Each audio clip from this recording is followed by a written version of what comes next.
Queria agradecer o convite, a deferência. É um enorme prazer estar aqui.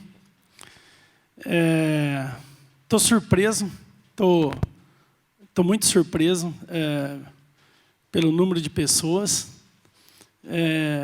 relacionadas a esse tema. Como que chama esse senhor que eu acabei de conversar agora? O senhor Bernardo, né? Eu vou contar uma história um pouco.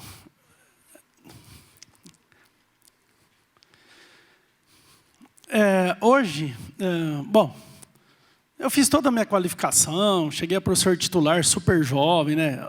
10, 15 anos antes da média de todo mundo chegar, que é o cargo máximo dentro da universidade, dentro do estado de São Paulo. A USP, Unesp, Unicamp, ela tem uma carreira vertical.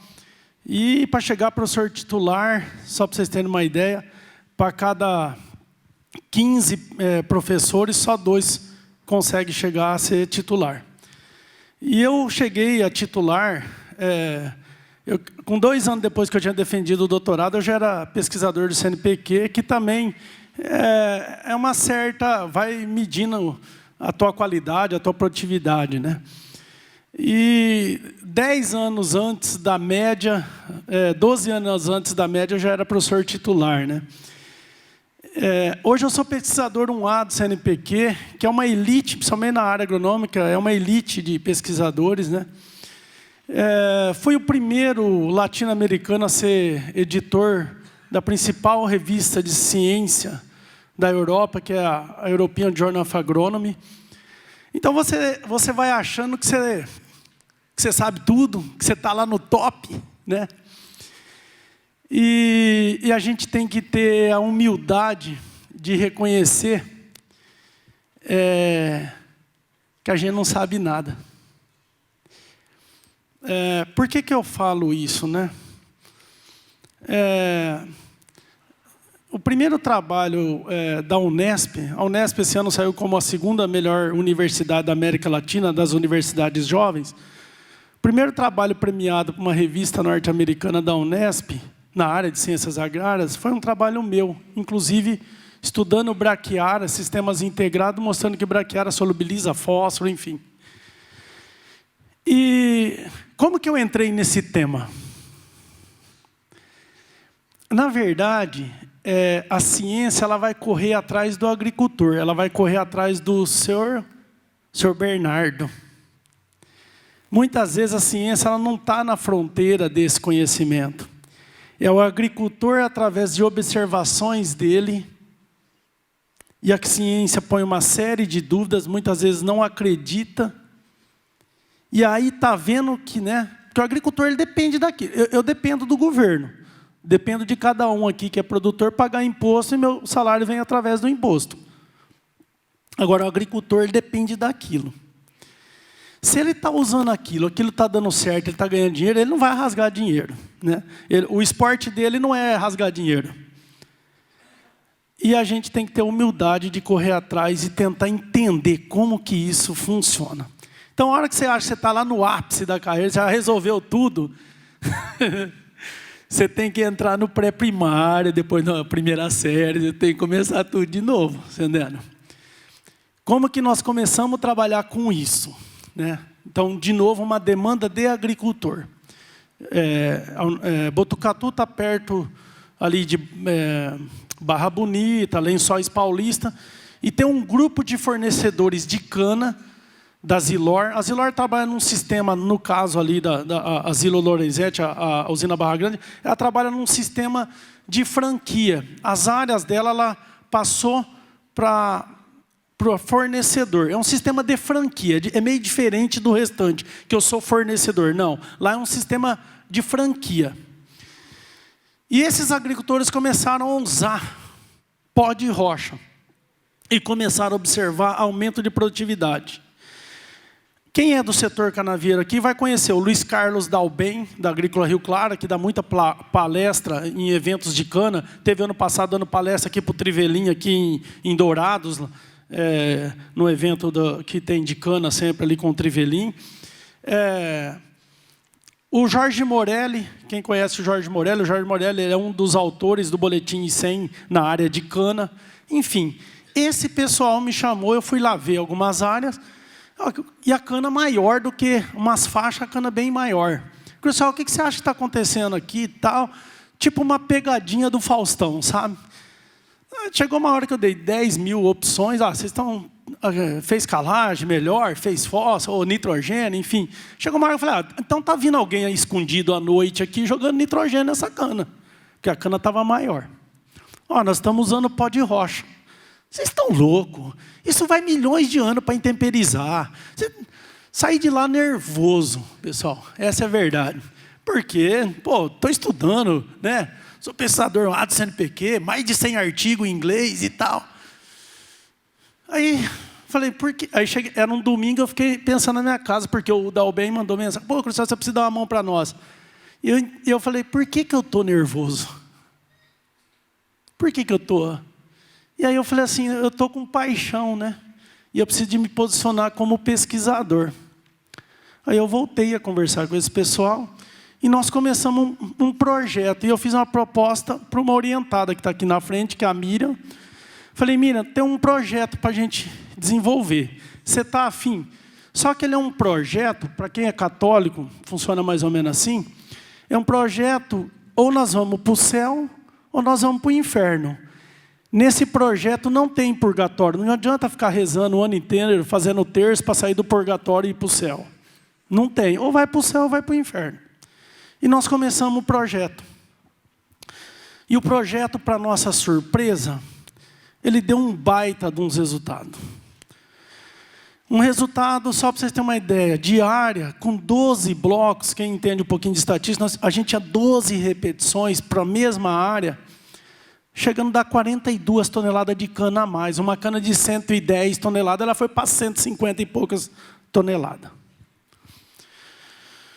Bom, então vamos começar a palestra, né? Mas é importante a gente começar com esse preâmbulo. Por quê?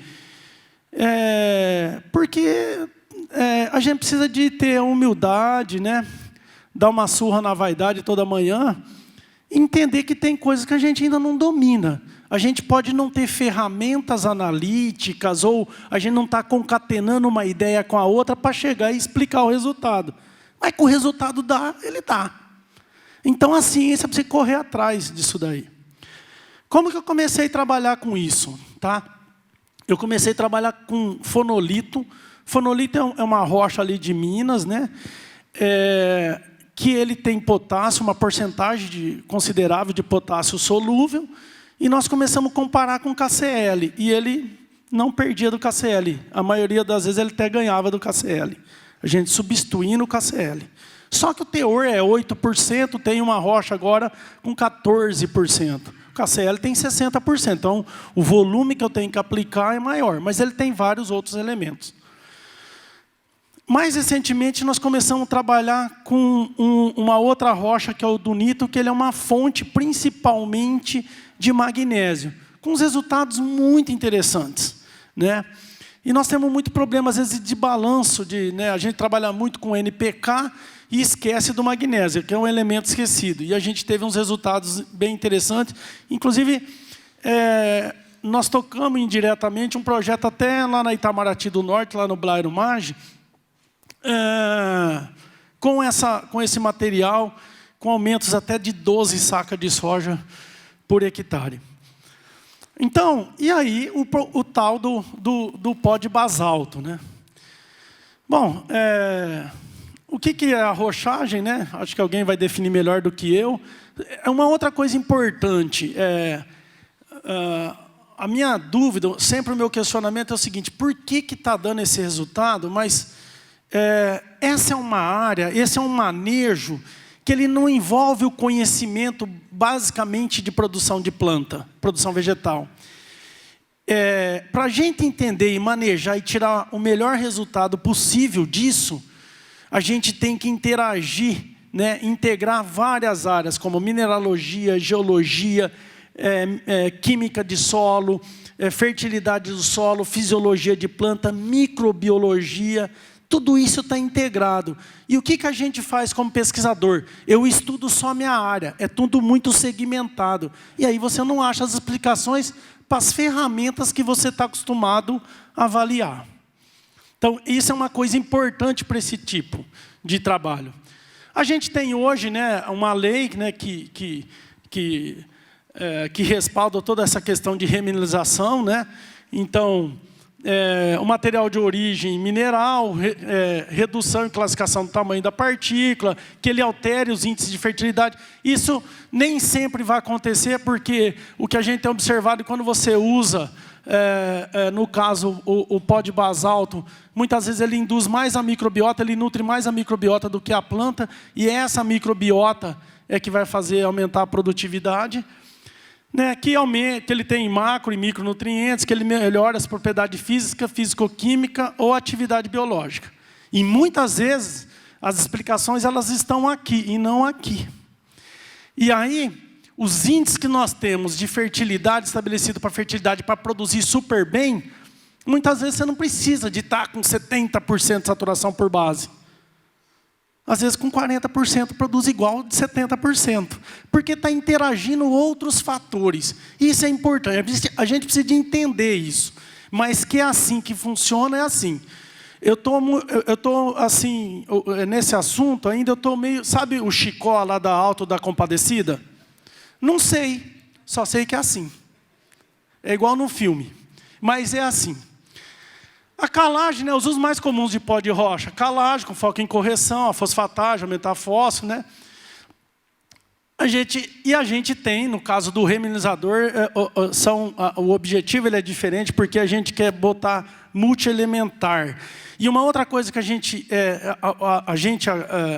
nós agrônomos, com foco muito em produção vegetal, nós esquecemos o seguinte: a microbiota não quer o mesmo nutriente, nem todos os nutrientes que a planta requer. E muita coisa que a planta requer, nós ainda não descobrimos.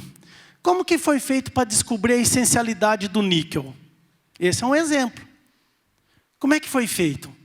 Né? O estudo ele foi 3 anos lá nos Estados Unidos, 3 gerações de uma planta cultivada sem níquel nenhum, onde esvaziou totalmente o níquel, só que a planta precisa de pouquinho de níquel. E aí, a hora que eles botaram o níquel, a planta respondeu linearmente. Antigamente, as análises eram, lá na década de 40, 50, né, 40, era em ppm. O máximo que a gente enxergava era partes por milhão. O equipamento tinha a precisão de achar uma parte de alguma coisa em 1 milhão de partes. Depois, aí nós começamos, mas o resto eu não acredito. Aí inventaram o equipamento que lê em ppb, partes por bilhão. Ainda todo mundo já começou a acreditar. Tinha um negócio que eu não via, agora eu acredito. E nós já estamos falando em ppt. Então não é porque eu não vejo que eu não acredito, mas a ciência ela tem que seguir a linha de São Tomé. Então nós temos que provar como que isso está acontecendo. Isso dá trabalho, tem que interagir. O histórico desse negócio, né, o início, né, então aqui tem um livro de 1894, né, um livro alemão, chamado de Pães de Pedra, né, que tratava de microbiologia do solo e rochagem. Né. Aqui, as pessoas, né, as principais aí que publicaram, que desenvolveram, que são pesquisadores no Brasil, aqui no Paraná, na UNB, outra pesquisadora na UNB, enfim. Atualmente, né, um pesquisador da Universidade de Guelph, no Canadá, que ele escreveu um livro aqui, Rocks for Crops. O Dr. Manning, que nós fizemos uma parceria nesse projeto, que é um pesquisador da Universidade de Newcastle, um cara extremamente respeitado no mundo inteiro, um cara muito conceituado, que faz pesquisa de ponta, que publica em artigos em revistas que muitos pesquisadores brasileiros, nós brasileiros não acessamos essas revistas, quer dizer, é um cara sério. Aqui está o Éder Martins, que é um expoente aí nesse tema, né? Sempre com muita serenidade para comentar e falar, né? Sem paixões, mas dando o fundamento. Então, eu sou fã teu, viu, Éder? A Suzy Teodoro da UNB, o André da Federal de Viçosa e o Antônio Azevedo, que também é um parceiro. da Exalc e USP, lá em Piracicaba, que vem. Então, aqui está uma distribuição de onde estão esses pesquisadores que estão estudando no planeta, pesquisando esse tema aí, né? Aprofundando esse tema. Nós temos exemplos de rocha sedimentário calcário, os arenitos, as ígneas, basalto, granito, diabásico e as metamórficas aí, o xisto, enfim. O interesse do estudo nosso, né? A gente trabalhou com pó de basalto, ele tem uma série de elementos, eu vou mostrar para vocês, até ouro tem, nós ficamos, até a Miriam colocou na tese dela semana passada na defesa, um teor de ouro, que nós quase abandonamos os aumentos de produção de cana, porque o que tinha de ouro lá, o número estava errado, e não, vamos pegar essa rocha aqui, vamos pegar uma bateia ali, vamos tirar ouro e para com esse negócio de aumentar a produção de grãos. Mas, na verdade, é um produto que tem vários elementos, né? Bom, aqui alguma coisa de rochagem, e comparado ao manejo convencional, um aumento de produtividade, né? Um termopotássio aumentando 10% a produtividade, um bioxisto 14% a produtividade, um fonolito, que é uma fonte de potássio, aumentando 15% a produtividade, um pó de rocha, 11%, né? Num trabalho aqui mostrando aumento de produtividade, o basalto 18%, o microxisto 2%, o basalto 50%, enfim.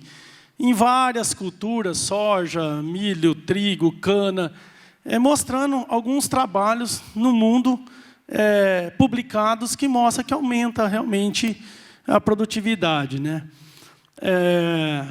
Muitas vezes altera os níveis de nutrientes, às vezes não altera, então está mexendo na microbiota. E outra coisa, esse tipo de estudo, para o agricultor não, o agricultor quer que já amanhã já aumenta a produtividade e ponto. Para a gente pautar bem isso e posicionar e dar respaldo para isso cientificamente, não é com um ano que eu vou ver alterações. As nossas avaliações são experimentos de longa duração. É com o tempo que isso vai acontecer. E as análises nossas estão sendo 1 ano, 2 anos, isso é muito pouco tempo. Mas para a planta já é o suficiente para sinalizar. No primeiro ano, você usando isso daí, dependendo do tipo de rocha, isso daí já aumenta a produtividade. Esse aqui é um trabalho que nós acabamos de publicar numa revista norte-americana, usando o dunito como fonte de magnésio, fonte e silício. O dunito, né, ele tem esses dois minerais aqui, tá? A olivina e piroxênios, ele tem 40% de magnésio, é uma excelente fonte de magnésio e silício. O que nós observamos, né? Então, na soja, né, isso daqui é um solo argiloso, isso daqui é um solo arenoso, onde nós aumentamos a dose de dunito, aumentou o teor de magnésio na folha, em ambos os solos, na soja. Silício aumentou, né? E vem a reboque outros nutrientes. Eu peguei os dois elementos principais desse material. O açúcar redutor, ele aumenta, ela está fazendo açúcar, desse açúcar ela vai fazer aminoácido, de aminoácido ela vai fazer proteína e óleo. Então, aumenta o açúcar redutor, à medida que eu aumentei a dose. Opa, desculpa, eu fiz alguma besteira aqui. A sacarose, ela aumenta. Opa, ela está sintetizando mais sacarose. Vai afetar a produção de grão. Principalmente o que mexe nesse negócio? Massa de 100 grão. O que magnésio faz na planta? Ele aumenta a massa de 100 grão. Ela aumenta a massa do grão. Vamos pegar a soja. Raramente, nos níveis de fertilidade que nós temos nas regiões de produção de soja no Brasil, quando eu coloco o magnésio, ele não vai mexer no número de vagem. A planta não vai ter mais vagem por planta. Ele não mexe no número de grãos dentro da vagem. A planta continua tendo 2,2 grãos por vagem. Mas ele vai lá e mexe no peso de grão. É isso que ele faz em milho também. Então, esse material, ele tem dado aumento de 300 a 400 quilos de soja por hectare. E de milho safrinha até 1 tonelada no campo. O amido ele cai, eu não quero que ela faça amido, eu quero que ela faça aquilo lá que são açúcares de cadeia curta, rápido para ela translocar e levar até a vagem e formar o grão. E aí a produção, isso daqui por planta. Isso daqui é um trabalho que foi feito em vaso, mas mostrando, ó, aumentei a dose, ó. Ele responde tanto no solo argiloso quanto no solo arenoso. Ou seja, aumenta a produtividade por planta. E esse projeto está hoje no campo, né, em condições de campo. Esse mesmo material, lá na Itamaraty do Norte, ele chegou a aumentar 12 sacas de soja por hectare.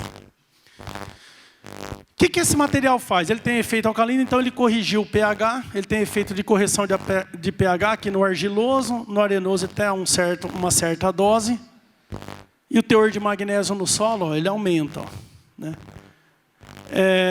A maioria dos calcários usados nas áreas agrícolas nossas, ele tem uma relação de 3, 4, 5 para 1 de magnésio. Então, a planta consegue vegetar bem, mas a hora de encher grão, falta magnésio. O que o magnésio ele faz? Ele controla o que sai da folha para a nervura, para translocar e levar até a vagem. Quem controla o fotoassimilado para descarregar numa rodovia que tem lá dentro da planta que chama floema, quem controla o descarregamento no floema é o magnésio. A planta com baixo magnésio, ela retém açúcar na folha. Ela retém a fotoassimilado na folha e não transloca. O silício, né? O magnésio aumentou no solo, o silício também aumentou no solo, e o silício tem uma série de... Aqui um outro trabalho, né? Que está submetido também numa revista no exterior, usando o dunito em milho, né? É o mesmo dunito que eu mostrei para vocês, de novo, aumentando os teores de magnésio no solo, os teores de silício no solo vai aumentando linearmente à medida que aumenta a dose. E a produtividade de grãos, isso é planta por planta, isso daqui em condições controladas, isso daqui está no campo também, ó, é linear. Ó. Então, eu estou usando uma rocha, tá, moída e aplicando na lavoura. Tá? Ali eu só coloquei 2 elementos. Tem uma série de elementos, não dá para falar de todos, mas tem uma série de elementos. O dunito não tem só magnésio. Os 2 principais é magnésio e silício. Aqui um trabalho, né? Que a gente trabalhou com fonolito, né? Ele tem esses 3 minerais, ele tem 8,4% de potássio solúvel. Ou seja, eu consigo repor o meu potássio solúvel perante ao KCl. Então, nós medimos a eficiência disso. Isso daqui é milho, né? Isso daqui é o fonolito e o KCl. Olha o que aconteceu, ó. O KCl ele vai me trazer só potássio e cloro, inclusive um excesso de cloro, tá certo? E cloro, você usa cloro lá no teu vaso, ele é um germicida, tá certo? Imagine o alto teor de cloro, o que ele faz na microbiota do solo. Mas nós não vamos entrar nesse assunto. Não manjo disso daí, por isso que eu tenho que achar os parceiros meus. Olha que interessante, ó, a resposta ela é mais intensa, ó, com menos dose. E o KCl, para atingir o mesmo nível, eu tenho que usar quase 50 kg de K2O a mais. Ou seja, eu estou usando um material mais eficiente.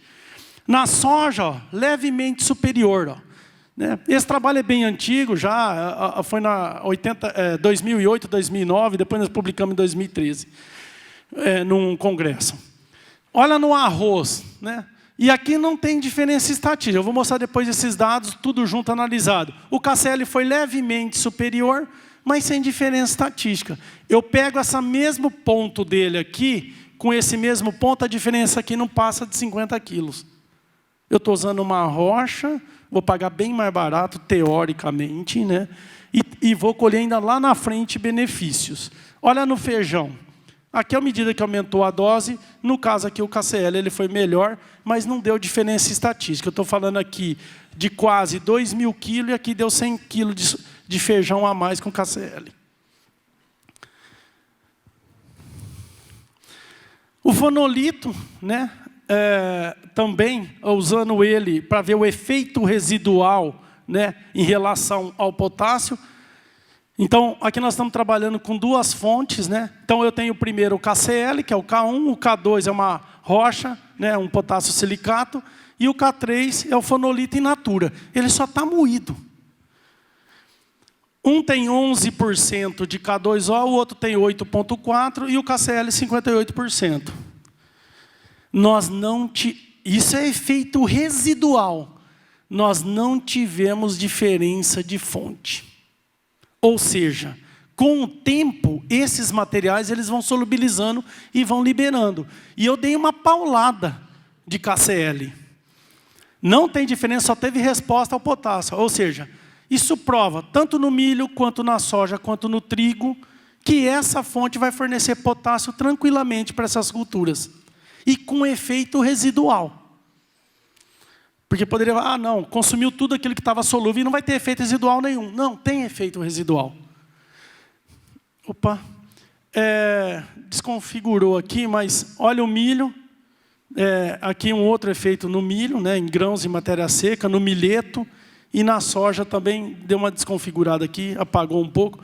Mas nós não tivemos efeito de fonte, ou seja, eu posso trabalhar com qualquer uma das fontes. E eu tenho efeito residual desses materiais que a gente acha que é muito grosseiro, que não vai solubilizar nada. Ainda um outro trabalho que nós fizemos, né, para arroz e feijão, focado só em arroz e feijão, essas fontes. É as mesmas fontes que eu já falei para vocês.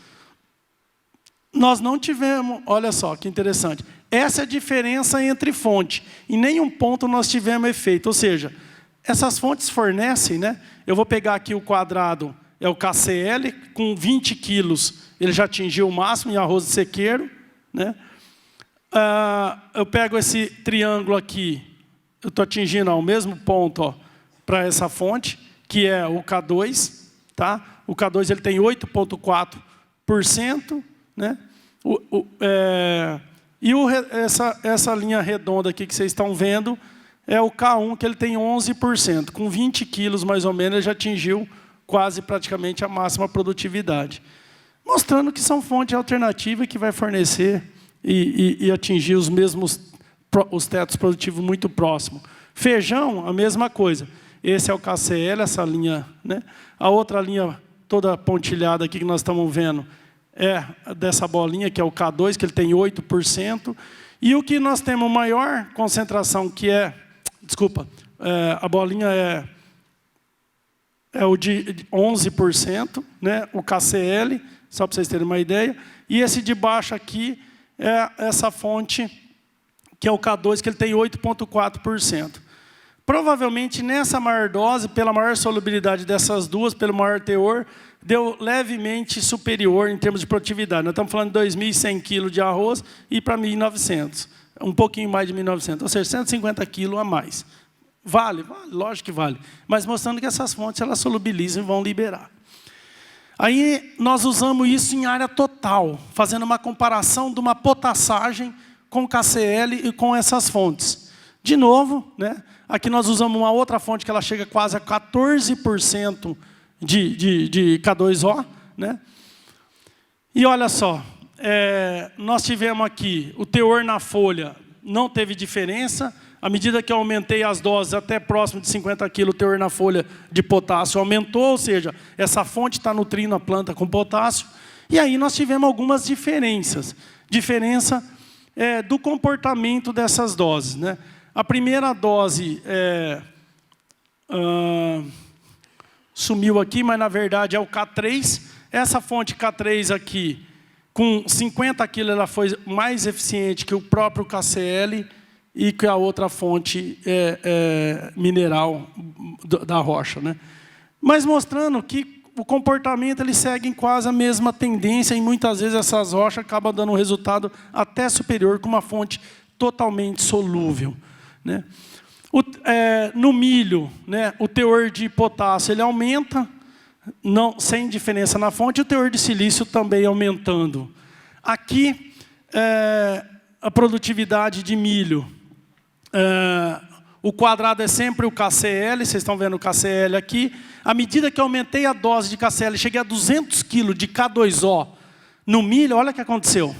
Despencou. E as fontes naturais, moídas, essas rochas moídas, a resposta ela é linear em produtividade. O que está acontecendo aqui? Eu estou tendo um efeito salino. O KCl vai dar esse problema. Se eu enfiar tudo isso daí no suco, eu vou ter um efeito salino. E dependendo da dose, mesmo que seja em área total, dependendo da cultura e a condição de umidade, eu vou ter efeito salino do mesmo jeito, né? E isso não vai acontecer com essas rochas. No feijão e no arroz, né, não teve diferença nas fontes, ocorreu resposta apenas à dose de potássio. Ou seja, mais um trabalho, isso é tudo condições de campo, isso não foi vaso, né, condições controladas, mostrando que essas fontes fornecem potássio da mesma forma do KCl. A única questão é que o teor é mais baixo, e aí eu tenho que usar um volume maior. Mas isso daí vai funcionar como uma potassagem. Estou abrindo área com baixo teor, eu quero dar uma remineralizada, quero melhorar uma série de coisas, né? Eu posso usar isso daí.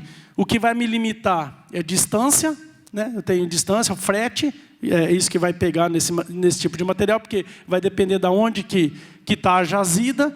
E aplicação, eu tenho que aplicar um volume maior. Mas agronomicamente, fisiologicamente, funciona tão igual ao KCl e muitas vezes até superior ao KCl. Aí nós trabalhamos também com um termomagnésio, né? Esse trabalho está submetido numa revista no exterior, né?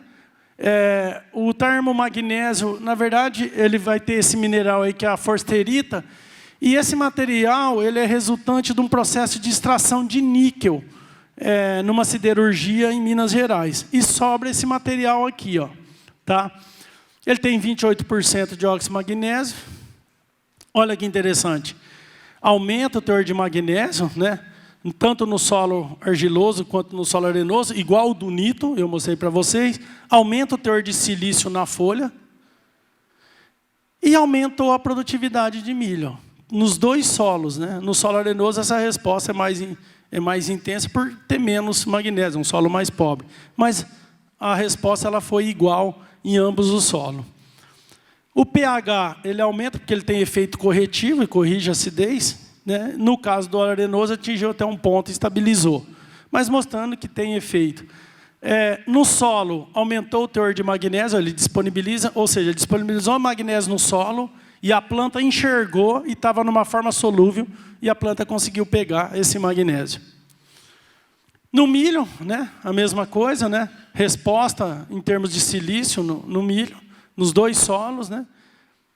E aqui um outro trabalho, né, com milho também, a tendência é a mesma, disponibilizando magnésio em ambos os solos, disponibilizando silício para a planta, isso está na planta, ou seja, eu estou lendo a folha, e a folha está aumentando o teor na folha, e aí aumentando também a produtividade de soja, né? Eu falei antes milho, mas na verdade é soja. Está aumentando a produtividade de soja, ou seja, respondendo a aplicação de um material moído, né? De uma rocha, né?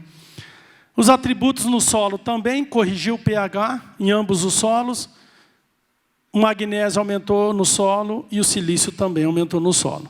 Então, fica bem evidente, né? Esses foram os primeiros trabalhos que nós começamos a fazer usando esses materiais que não passou por um processo de solubilização, nem um ataque ácido, enfim.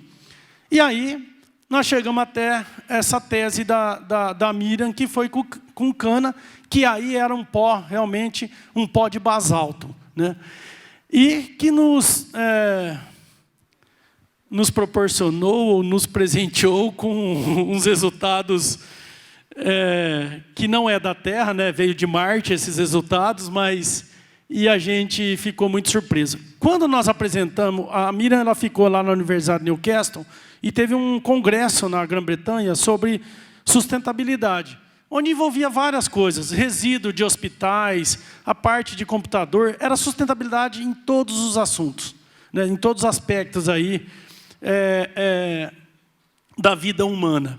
Bom, ela apresenta esse trabalho num congresso de sustentabilidade e, para nossa surpresa, ela pega segundo lugar nesse congresso. Isso deu uma repercussão muito grande na Grã-Bretanha, isso daí acabou refletindo no Brasil. E nós ficamos extremamente surpresos, porque não tinha quase trabalho nenhum da área agronômica nesse simpósio. Aí apareceu no site da universidade, enfim. E aí, esse daqui são alguns dos sites que acabaram saindo no Brasil, né? Vários sites Saiu, depois na conta final, nós um dia fizemos um levantamento, chegou a sair em quase 30 sites no Brasil esse prêmio de usar pó de basalto em área de cana. E esse trabalho começou lá onde eu falei para vocês ali, em Lençóis. A composição desse material, né, ele tinha 1,37% de K2O, ele tinha esse tanto de óxido de cálcio, de óxido de magnésio, mas tinha uma série de elementos, inclusive o tal do ouro lá, que nós ficamos mais depois felizes pelo ouro do que pela produção de cana, né? E aí, olha que interessante. Isso daqui é uma agrícola, uma fazenda, um grupo, né? Um grupo agrícola, que são domingos, né? Esse é o primeiro ano e o segundo ano. A gente analisou o teor de fibra, né? E nós não vimos diferença, né? Entre usar sem rocha ou com rocha. Sempre o vermelho é com rocha. Quando nós colocamos a rocha, o pó de rocha, o teor no primeiro ano caiu de fibra. Tem algumas vantagens. Se cair o teor de fibra, é o melhor açúcar. Agora, se o objetivo dele é usar essa fibra para cogerar, porque o foco aqui, o que a planta está fazendo? Ela está fazendo um balanço entre ou ela vai para a fibra ou ela vai para a sacarose. O principal produto é o quê? É açúcar e etanol. Então, e eu vou reduzir o desgaste. Se eu derrubar um pouco a fibra, eu reduzo o desgaste da colhedora e de todo o meu processo industrial. Porque isso daqui é extremamente abrasivo. Lembra sempre o seguinte, cana-de-açúcar acumula demais silício. Isso daí vai desgastar o equipamento. Mas, em termos tecnológicos, o que aconteceu foi isso. No segundo ano, né, no primeiro ano, nesse outro grupo, na Ouro Branco, também caiu o teor de fibra. Ou seja, ele mexe, se ele mexe para um lado bom, porque o principal produto que a usina vende é açúcar, etanol. Beleza. Vamos em tonelada de cana. Aqui que começam as nossas surpresas, né? Numa agrícola, né? numa empresa agrícola chamada Conquista, né? Isso é o primeiro ano. A hora que eu coloco o pó de rocha, né? A planta aqui já tem um efeito significativo aqui de 70 e poucas toneladas, 80 toneladas. Nós ganhamos aqui, se eu não me engano, nós já ganhamos 8 toneladas a mais com a aplicação do pó de rocha. No segundo ano, esse negócio abre. A área que não botou o pó de rocha cai a produtividade e aonde tem o pó de rocha aumenta. E essa diferença ela fica maior ainda. Num outro grupo, aqui só deu 4 toneladas a mais com pó de rocha, mas não deu diferença estatística, né? E a gente vai sempre seguindo a estatística, né, como critério. Só que no segundo ano já dá efeito pó de rocha. Aqui deu umas 4 toneladas, se eu não me engano aqui, já passou a 10 toneladas e já deu diferença significativa. No outro grupo, né, no grupo agrícola Rio Claro, do Luiz Carlos Dalben, os 2 anos, isso é aplicação em soqueira, isso aqui era cana-planta, isso é cana-soca. Nós aplicamos na superfície, aplicado em cima da palhada, choveu, quer dizer, eu estou botando material ainda numa condição para não chegar no solo, aí vai passar toda a temporada de chuva, esse material desce, e olha que interessante. Diferença significativa, né? Se eu não me engano aqui deu quase umas 18, 20 toneladas.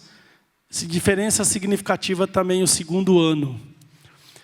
Essa agrícola aqui, a Ouro Branco, o primeiro ano deu mais de 40 toneladas, 42 toneladas. Aqui era com e sem. Para a gente ter precisão estatística, nós montamos com 12 blocos. A gente precisa, quem não entende, a gente precisa de um tal de grau de liberdade, um maior número de grau de liberdade no tal do resíduo, para a gente ter uma boa precisão estatística. Então, a gente tinha 12 repetições. Ou seja, essas 42 toneladas a mais, nós temos total segurança dela. A gente tinha uma repetibilidade muito grande. E no segundo ano caiu, foi significativo, foi 4 toneladas a mais, mas não foi diferente estatisticamente. O que fica em dúvida para nós?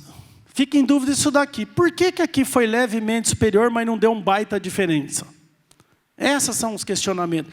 Veja bem, nós estamos começando um novo mundo, né? Um novo planeta, sei lá, uma nova história com isso. Então ainda a gente não tem todas as ferramentas para medir o que está acontecendo. Por que dá um baita resultado desse, depois no outro ano dá resultado, não deu diferença? A ciência não identifica que isso é diferente, mas para o agricultor 4 toneladas é diferença. 4 toneladas a mais, eu não sei quanto está a tonelada da cana, mas deve estar uns R$70. Faz as contas aí para vocês verem se não faz diferença. Mas nós, na posição de cientista, olha, isso daqui foi levemente superior, mas não foi diferente estatisticamente. A gente vai tratar isso como igual. Por que aconteceu isso? Então, é aí que vem as perguntas. Esses são os ganhos, só para vocês terem uma ideia. 2016, né? Vamos pegar a Conquista, que era cana-planta, 10% de aumento. A São Domingos, que era cana-planta, 4% de aumento.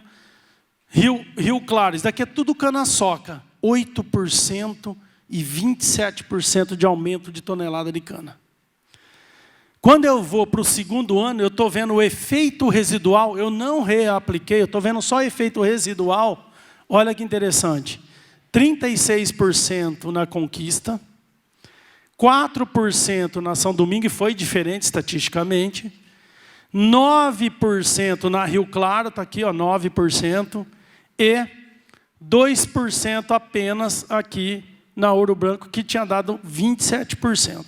Né? Então, a gente precisa entender isso. O que acontece? Bom, algumas explicações. Né? O David Manning, e isso daqui acho que é um pouco contraditório, o Éder pode falar isso daí depois, ele fala o seguinte: o ideal é adicionar rocha moída de composição mineralógica diferente dos padrões do solo que receberá a rocha. Olha que interessante.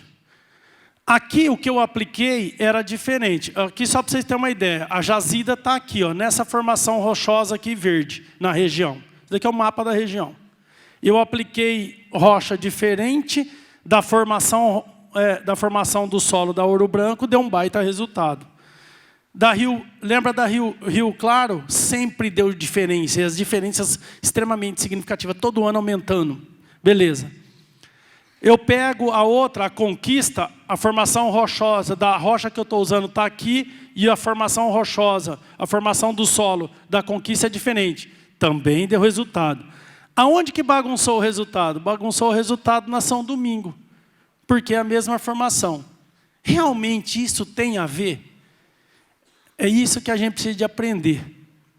Né? Porque senão eu tenho uma PD lá na minha casa, eu saio moendo e saio vendendo para todo mundo. Não é assim, a gente tem que ter critério. Esse negócio não tem mágica e não tem milagre. Tem que tirar isso daí fora. Não tem mágica nem milagre. Nós precisamos ter critério para isso. Por isso que precisa de um geologista, de um microbiologista, da produção vegetal, enfim. Nós precisamos de entender. Mas que dá resultado, dá. O pessoal pode virar do avesso, espernear, chorar, gritar, berrar. A academia vai ter que aceitar isso. Nós estamos a passo ainda, né? Nós estamos andando, né? Vamos lá. Aonde a gente teve as maiores produtividades, né? A gente tinha, só para vocês terem uma ideia, sempre, vou pegar independente da resposta, os maiores tetos produtivos a gente tinha onde nós tínhamos maior atividade de micro-organismo. Onde a gente teve as maiores produtividades, independente de com e sem, foi aonde a gente tinha maior atividade de micro-organismo. Beleza, aqui está bem claro isso daqui. Tonelada de açúcar por hectare. Né? Vamos pegar aqui a São Domingos, não deu diferença estatística, porém aqui deu. Né? E aqui realmente começa a valer muito dinheiro no bolso. Apesar que a fibra hoje, se você for cogerador, você gera energia elétrica, a fibra tem um valor hoje imensurável. Tanto é que muitas usinas recolhem palha, inclusive, para levar para cogerar. Esse ano diz que está bom o negócio. Reparem, né, aqui na Rio Claro, teve aumento de produção de açúcar. Olha o tamanho do aumento de produção de açúcar. E a Rio Claro, ó, nos 2 anos ela teve, aqui seguiu mais ou menos a mesma tendência da produção de colmos. Porque nós não mexemos na qualidade. Então, nós tivemos aqui, no caso, nós tivemos 6% na São Domingo, que desapareceu o outro, 6%, no segundo ano 7% de produção de açúcar a mais, 9%, 23% e aqui 0%. Bom, o que apontou? A gente fez análise do solo, a fertilidade ela reduziu onde eu pus o pó Aumentou a produtividade, só que a fertilidade ela caiu. Reduziu um pouco a fertilidade. Bom, mas então não dá para explicar pela fertilidade. A planta se nutriu melhor? Fizemos análise foliar, nem sempre os teores de nutrientes na planta eles aumentaram. Então não segue uma coerência do que ela manifesta biometricamente. Bom, as ferramentas que eu estava usando, elas estavam erradas, elas não ajudam a explicar o resultado. Aí nós começamos a ir para a área de microbiologia. E aí começou a ocorrer um apontamento. Um apontamento porque começou a aumentar a atividade nessas áreas da desidrogenase, que é uma coisa que ajuda a explicar um pouco o aumento de produtividade. O carbono da biomassa microbiana, ele também aumenta, ele acabou aumentando. Então ajudava a explicar por que nós tivemos um aumento de produtividade. Então a linha era micro-organismo, né? A microbiologia do solo. Respiração basal e o coeficiente metabólico, ele depende muito, ele pode explicar ou não, mas pode ser também que eu esteja num solo estressado e esses valores eles podem alterar. Vamos em frente. Isso daqui é uma foto dessa rocha, isso daqui é microscopia de varredura eletrônica, feita lá na Universidade de Newcastle, na Inglaterra. Interessante o seguinte, né? Eu não lembro se eu falei para você, Éder. O pessoal lá, eles ficaram tão interessados na composição da rocha, que pediu para a gente mandar o pó de rocha daqui do Brasil para eles na universidade, que eles queriam testar essa rocha com os solos lá da Inglaterra. Aqui é um exemplo, né, na São Domingos, olha o crescimento de bactérias, né, onde eu coloquei o pó de rocha, né, e na Rio Claro, começando aqui um crescimento de fungo, né, então uns indicativos que está melhorando, está ativando a microbiota do solo, esses materiais. Então, aumentou a proporção de comunidade em estágios iniciais, né, e ativas, né, e o remineralizador ele atuou como um ativador da microbiota. Isso a gente pode afirmar, porque isso aconteceu. Que microbiota? Microbiota que solubiliza fósforo, microbiota do ciclo do nitrogênio, microbiota que ativa o sistema de crescimento, ou seja, promotores de crescimento. Promotores de crescimento são micro-organismos que atuam principalmente na síntese de auxina, mas também de giberelina, mas mais auxina. Ou seja, faz alongar e formar, no caso de cana, formar novos entrinós. E é isso que nós vimos. A altura da planta aumentou consideravelmente. O comprimento de entrinó, né, o tamanho do entrinó começou a ser maior e teve um maior número de entrinós onde as produtividades foram maiores. Ou seja, eu estou mexendo na parte hormonal da planta. E isso daí pode ser alterado pelos nutrientes, pelos elementos que tem na rocha, mas pode ser também pela microbiota.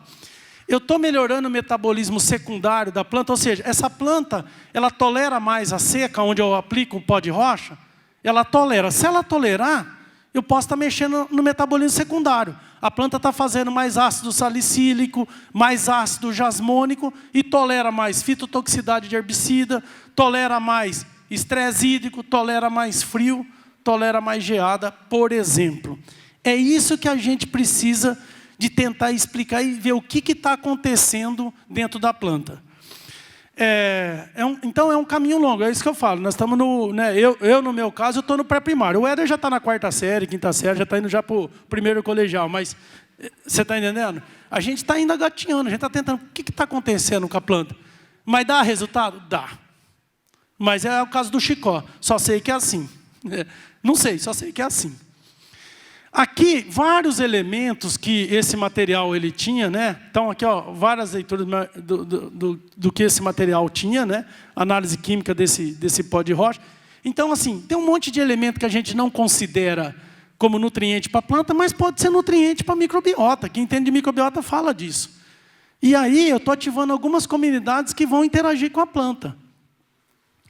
Aqui, o que a planta exuda, pessoal? Ela exuda uma série de compostos, né? Uma série de ácidos orgânicos, de carboidratos, de ácidos nucleicos e derivados, né? De fatores de crescimento, de algumas enzimas. É isso que a planta faz. E o que nós fizemos na nossa análise? Nós percebemos que vários desses compostos, existiam nessa área, ou seja, a planta estava exudando. São compostos que a microbiota precisa, ou seja, eu estava ativando. Eu estava induzindo a planta a fazer algumas coisas que sinalizaria a microbiota e aí ativava a microbiota. Aqui é uma rocha, né, numa análise de microscopia de varredura eletrônica, feita na rocha antes com a aplicação do pó de rocha. A gente percebe que começa a alisar, né, está degradando esses materiais, e aonde eu não tenho, sem a aplicação do pó de rocha, o material ainda está grosseiro, ou seja, esse material que está aqui todo em pedacinhos pequenos, ele já foi transformado. Ó. Isso daqui já foi degradado, já foi liberado, já foi desconstruído. Quem está fazendo isso é a microbiota. Bom, para encerrar, eu vou terminar aí tranquilamente dentro do tempo.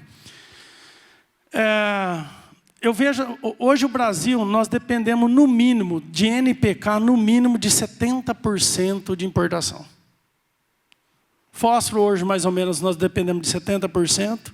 Potássio, 90%. E nitrogênio, provavelmente, 80%.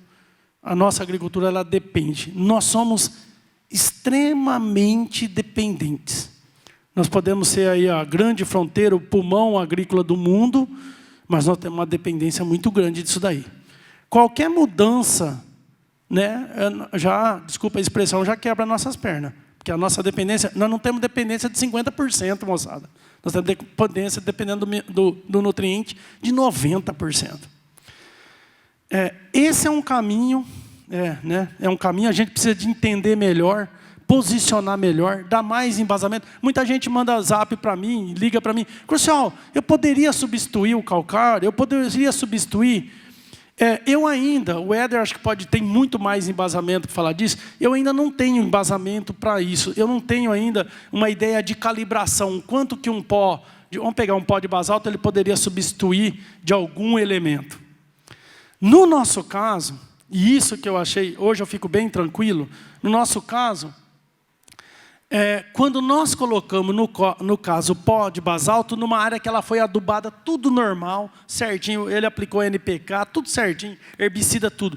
Só de eu colocar o pó de basalto, eu já dei um baita estímulo na planta. Na média, eu posso estar falando errado, nós tivemos quase uma média de ganho entre mamana caducano, ali nesse experimento, de 20 toneladas de cana a mais. 20 toneladas a mais. Isso é muito, né, perto. Uma outra coisa que eu acho importante para a área de produção vegetal, assim, né? Essas pesquisas a gente precisa de fazer ao longo do tempo. Não, nós fizemos aqui só por 2 anos, ela tinha um tempo para poder defender a tese de doutorado dela, enfim. Mas são experimentos que a gente tem que fazer ao longo do tempo. Né? São experimentos de longa duração. Aqui a gente vai pedir recurso no CNPq, na FAPES, para o experimento é uma briga. Na Europa, vocês sabem como é que funciona a pesquisa na Europa de experimento de longa duração? Já tem na Europa e nos Estados Unidos, já tem um dinheiro separado para experimento de longa duração. Você não tem que ir lá brigar com outro pesquisador para ver quem que é o projeto melhor. Já tem recurso, né, aprovado. Nós não temos isso. Mas nós necessitamos de experimentação de longa duração para pegar e explicar melhor o que está acontecendo. Eu queria agradecer mais uma vez a organização, né? Eu queria parabenizar a organização, agradecer o convite. Tive a honra de conhecer um produtor, um senhor que acredita nisso e já trabalha nisso há mais de 30 anos. Né? Então, um depoimento desse dá força para a gente, né? Dá força porque, veja bem, moçada, eu estou catando um monte de coisa que eu aprendi, estou rasgando e jogando fora. E depois de velho, eu vou ter que começar a estudar. Né? Depois você tem que começar a estudar. Você fala, eu sei tudo. Não, não sei.